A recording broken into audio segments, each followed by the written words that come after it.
Hola, buenas tardes, querida familia en Jesucristo.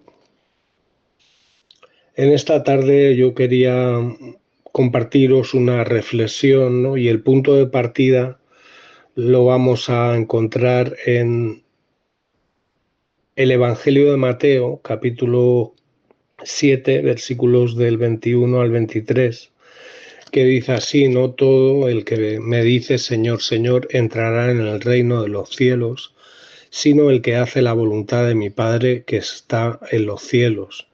Muchos me dirán en aquel día: Señor, Señor, ¿no profetizamos en tu nombre? Y en tu nombre echamos fuera demonios, y en tu nombre hicimos muchos milagros. Y entonces les declararé: nunca os conocí, apartaos de mí, hacedores de maldad. Y bien, pensando en estos tres versículos, ¿no? Para hacer un poco de estudio en lo que Jesús quiso decir en este sermón del monte, ¿no? En esta porción del sermón del monte, que sabemos que no solo es esta declaración, que se encuentran ese sermón entre el capítulo 5 al capítulo 7, ¿no? Pero en esta porción concreta, en estos consejos concretos, Jesús enfatizó de que no basta solo con reconocer que Él es el Señor, ni siquiera con reconocer que tienen una intimidad con Él, de ahí Señor, Señor, ¿no?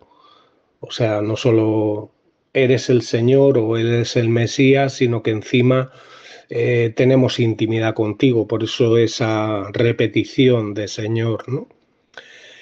Jesús dice: sino el que hace la voluntad de mi Padre que está en los cielos. Ahora bien, el hacer la voluntad de Dios que está en los cielos, por supuesto que no está diciendo aquí que la salvación es por obras, sino que las obras son un resultado, digamos, es un fruto de que realmente nosotros tenemos esa fe que agrada a Dios, esa fe salvífica, esa fe que Dios ha regalado a aquellos que Él quiere salvar. Aquí no se trata de que yo quiero salvarme y como quiero salvarme, pues yo confieso que Jesús es el Señor, reitero que Jesús es el Señor, es el Salvador, y ya está. Como una fórmula mágica, pues yo ya soy salvo, yo ya voy a ir a la presencia del Padre un día, ¿no? No, aquí lo que está diciendo es: no todo el que confiesa con su boca, no todo el que dice tiene esa fe que salva, sino tiene la fe que salva el que hace la voluntad de mi Padre que está en los cielos, ¿no? Y fijaos lo que Jesús, por ejemplo, enseñó en Juan 6, Juan capítulo 6, versículos 29, por ejemplo, fijaos lo que dice en Juan 6, 29. Juan 6, 28 dice: entonces le dijeron: ¿qué debemos hacer para poner en práctica las obras de Dios? Y respondió, versículo 29 de Juan 6, respondió Jesús y les dijo: esta es la obra de Dios, es decir, esta es la voluntad de Dios, que creáis que Él me ha enviado, que creáis a aquel que Él ha enviado, es decir, que me creáis. Entonces, ¿qué es creer? ¿Qué es creer? ¿Qué es la fe? La fe es creer, ¿no? Dice Hebreos 6, ¿no? Es creer que Dios existe y que es galardonador de los que le buscan. Pero ese creer no basta solo con decir, pero tampoco basta con hacer. Porque fijaos lo que dice: muchos me dirán en aquel día: Señor, Señor, ¿no profetizamos en tu nombre? O sea, no dimos mensajes de parte de ti, no predicamos de parte de ti, no enseñamos de parte de ti, porque la profecía neotestamentaria básicamente es para consolación, exhortación y edificación, decía Pablo a los Corintios, ¿no? En el capítulo del 12 y 14 podemos ver eso, ¿no? Básicamente, cuando habla de la profecía, dice que el que profetiza es para edificación, consolación y exhortación. Por tanto, una persona que enseña la palabra o una persona que predica la palabra, puede ser un pastor, puede ser un maestro, pero a lo mejor no está haciendo la voluntad de Dios, no tiene la fe que salva, porque dice, no profetizamos en tu nombre, volviendo a Mateo 7, ¿no? Versículo 22, y no solamente no profetizamos, no echamos fuera demonios, es decir, no tuvimos esto que ahora se lleva de hace ya unos años en muchas iglesias, y yo ato y desato, y te mando que te calles, Satanás, y vete, como si tuviéramos nosotros alguna autoridad por nosotros mismos, ¿no? Para atar y desatar al diablo, ¿no? Cuando Judas, por ejemplo, dice que cuando el arcángel Miguel contendía con Moisés por el cuerpo del diablo, no le dijo, no se atrevió a proferir juicio de maldición contra él, sino que le dijo, el Señor te reprenda, ¿no? Creo que es Judas quien lo registra, o Pedro, ahora no lo recuerdo bien, pero sea Pedro o sea Judas, es la palabra de Dios, ¿no? La que dice que nosotros no tenemos una autoridad por nosotros mismos para maldecir o atar o reprender las obras del diablo. Si tenemos alguna autoridad, viene de parte de Dios, ¿no? Y esta gente no solamente hacía eso, sino que hacían milagros en el nombre de Jesús. Ellos estaban convencidos de que era bajo la voluntad de Jesucristo. Sin embargo, dice, entonces les declararé, nunca os conocí, apartaos de mí, hacedores de maldad. Entonces, está hablando en futuro. Jesús está hablando en un presente futuro. Y esto ha pasado a lo largo de la historia. Personas que han estado dentro del contexto de iglesia, que se han creído salvos por haber hecho una declaración de que Jesús es su Señor, o por haber hecho cosas dentro del contexto de iglesia o fuera de él, en un contexto misionero o no sé. Y estas personas, Cristo un día les va a declarar que nunca les conoció. No, nunca os conocí. Apartaos de mí, hacedores de maldad. Y los hacedores de maldad van a ir a un destino concreto, y los hacedores de la voluntad de Dios van a ir a otro destino concreto. Por tanto, tenemos que tener cuidado con decir a toda persona que levanta la mano y hace una profesión de fe, de que esa persona ya automáticamente entra dentro de la familia de Dios. Tenemos que tener cuidado de llamar hermanos a los que no son hermanos, o a los que no han dado fruto de hacer la voluntad de Dios, de hacer la voluntad de Dios Padre, ¿no? La voluntad de Dios Padre es muy amplia, pero se puede resumir en varias enseñanzas principales. Una de ellas es la que dijo Jesús: esta es la voluntad de Dios, que creáis en el que Él envió, es decir, en Cristo. Y creer en Cristo implica estar dispuesto a morir por Él, si hiciera falta, ¿no? Estar dispuesto a dar tu vida por Cristo, estar dispuesto a que lo más importante y lo principal en tu vida y en mi vida sea Jesucristo. Por tanto, si Jesús enseña esto, nos está hablando de que hay gente que vive una fe falsa, una fe que no les salva ni salva a nadie por enseñar esa fe que ellos viven. O sea, es una fe fingida, es una fe que no es auténtica. Entonces, también, por ejemplo, la voluntad de Dios, pues Dios enseñaba por medio de Pablo bajo la inspiración del Espíritu Santo, Dios le mostró a Pablo que la voluntad de Dios era la santificación, es decir, que si tú no vives una vida que da frutos de santidad, es decir, da frutos de que tú te niegas a deseos, a placeres que te son lícitos pero que no te convienen, eso va a mostrar de que dos realidades, una, de que puedes ser un árbol pero que no lleve fruto, y otra, de que eres un árbol o eres una rama que no está pegada a la vid. ¿Sí? ¿Me entendéis, no? Jesús en Juan 15 dice, yo soy la vid, vosotros los pámpanos, separados de mí, nada podéis hacer. Entonces, si no estamos en la vid, si no estamos en la voluntad del Padre, que es el labrador, y la vid es Cristo, pues no vamos a poder hacer nada que traiga frutos de vida eterna, ¿no? Entonces, la voluntad de Dios principalmente es que tengamos frutos de arrepentimiento, frutos de que ya no andamos como antes de conocer a Cristo andábamos, de que tenemos una fe salvífica, no una fe fingida. Y hablando, a donde quiero llegar, es que la fe se puede fingir y la fe se puede imitar. Por ejemplo, dos consejos. Un consejo que Pablo dio a Timoteo, ¿me entendéis?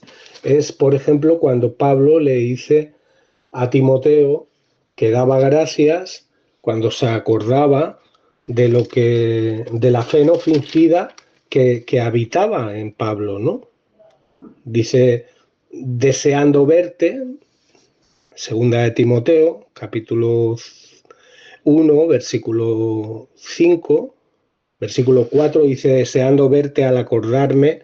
Él daba gracias a Dios y deseaba ver a Timoteo al acordarse de cuando Pablo se despidió de Timoteo, pues de sus lágrimas, ¿no? De cuando Timoteo se entera de que Pablo está en prisión, pues de sus lágrimas, de su dolor por el amor que él tenía hacia Timoteo. Entonces Pablo dice que deseaba verle para llenarse de gozo, ¿no? Dice, trayendo, versículo 5, a la memoria la fe no fingida que hay en ti, la cual habitó primero en tu abuela Loida y en tu madre Eunice, y estoy seguro, o sea, ahí Pablo no tenía dudas, de que Timoteo tenía la fe que salva, de que Timoteo estaba haciendo la voluntad de Dios Padre, de que Timoteo había nacido de nuevo, pero no solamente de Timoteo. Cuando escribe a Tito, en el capítulo 1, ¿vale? Y en el versículo 4, Pablo dice a Tito, o sea, la carta que escribo va dirigida a Tito. Fijaos lo que dice, verdadero hijo en la común fe. Es decir, Tito era un hijo de Dios, era un hijo espiritual de Pablo, porque tenía la misma fe salvífica que había salvado a Pablo y que había salvado a muchos hermanos. Verdadero hijo en la común fe, gracia, misericordia y paz de Dios Padre y del Señor Jesucristo. Pero hubieron en la iglesia primitiva, como existe hoy en día, personas que profesan ser cristianos, que profesan ser creyentes, pero no tienen esa fe que salva. ¿Por qué? Porque no han recibido la fe que viene de Cristo. La fe que el autor de Hebreos dice que produce Cristo, porque es el autor, dice Hebreos 12:2. Cristo es el autor y el consumador de la fe, o sea, es el que comenzó la fe salvífica, la obra de fe salvífica, y consumará la obra de fe salvífica. Entonces, esto es algo que tenemos que tener claro. Cristo no solamente fue el autor, también es el consumador. Por eso Pablo a los filipenses en el capítulo 1, versículo 6, Dice que el que comenzó su obra en vosotros la irá perfeccionando hasta el día de Jesucristo. Y es así, hermanos. Si Dios Padre, por medio de la fe en Jesucristo y de la fe no fingida que solo Él puede dar, porque solo Él puede dar ese nuevo nacimiento, por tanto, si tenemos esa fe no fingida, un día Dios nos va a llevar a su presencia, porque hemos depositado nuestra fe, que no es una fe humana, es una fe que solo el autor de esa fe la puede dar, hemos depositado nuestra fe espiritual en Cristo, y esa fe evidentemente produce obras, pero no son obras humanas. Sí que, por supuesto, producen beneficio al ser humano, esas obras que hacemos los cristianos. Pero esas obras que vienen de la fe auténtica, de la fe no fingida, no se quedan solo en lo terrenal, sino que van más allá. Dice el autor de Apocalipsis que sus obras con ellos siguen. Que bienaventurados los que mueren en Cristo, porque sus obras con ellos siguen. ¿Por qué? Porque son obras que vienen de Dios, producidas por una fe que viene de Dios. Entonces, esto es algo que, hermano y hermana, querido y querida, tenemos que tener claro.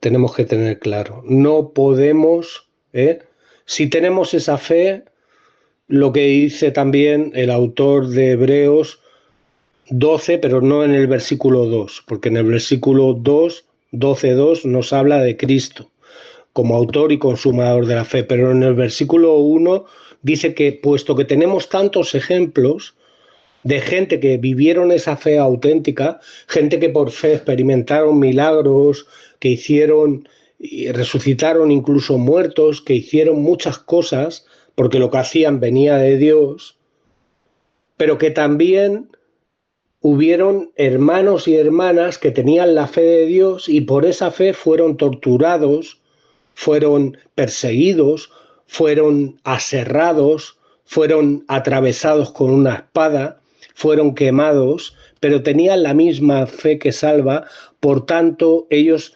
heredaron ya, porque ya murieron muchos de ellos, por lo menos de los que habla Hebreos 11, heredaron una ciudadanía y una patria celestial como tú y yo un día vamos a heredar. Ya la tenemos posicionalmente, pero llegaremos a ella en nuestra muerte y por supuesto en nuestra resurrección se consumará. Pero en nuestra muerte, cuando nuestro cuerpo mortal se haya perecido, si Cristo no ha venido antes, ya estaremos en la presencia de Dios. O sea, la muerte no nos vendrá a nosotros para llevarnos a un sitio de perdición eterno. La muerte no tiene poder contra nosotros y se consumará en la resurrección de los muertos cuando Cristo declarará las palabras proféticas antiguo testamentarias que decían: sorbida es la muerte en victoria. ¿Dónde está, oh muerte, tu aguijón? ¿Dónde, oh sepulcro, tu victoria? ¿Sí? Entonces, vuelvo a repetir, una cosa es creer, una cosa es declarar, una cosa es hacer. O sea, la salvación no se muestra porque trabajemos mucho en la iglesia, porque trabajemos mucho en la obra, sea la obra que estés, sea misiones, sea centros, sea donde tú estés, centros de ayuda, donde tú estés. No dejas de estar dentro de un contexto de iglesia. Pero la fe no es eso solamente.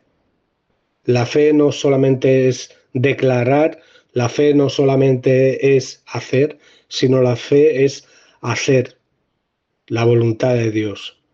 Y lo primero de todo, la fe es creer en el que Dios envió, que es Jesucristo. Y si esa fe es auténtica, esa declaración es auténtica, estará cimentada luego en nuestra santificación. ¿Eh?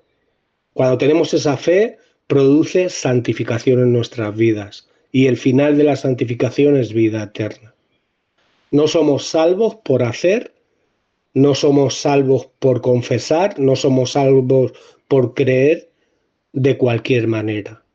Somos salvos porque Dios ha decidido un día salvarnos y lo decidió desde antes de la fundación del mundo, porque a Él así le ha placido. Pero examinémonos, tenemos que examinarnos para ver si realmente estamos en la fe no fingida que tenía Pablo y que tenía Tito y que tuvieron muchos otros. Bueno, pues espero que estas palabras y esta reflexión os sea de ánimo y de bendición. Si no tenemos esa fe, busquémosla. Pidámosle a Dios perdón y misericordia y que Él nos dé esa nueva vida y esa fe que salva, ¿sí? Y si ya la tenemos, conservémonos en amor, en el amor de Cristo y estemos realmente apegados a Él para producir por medio de la vida que Él nos da que se manifiesten las obras que agradan a Dios.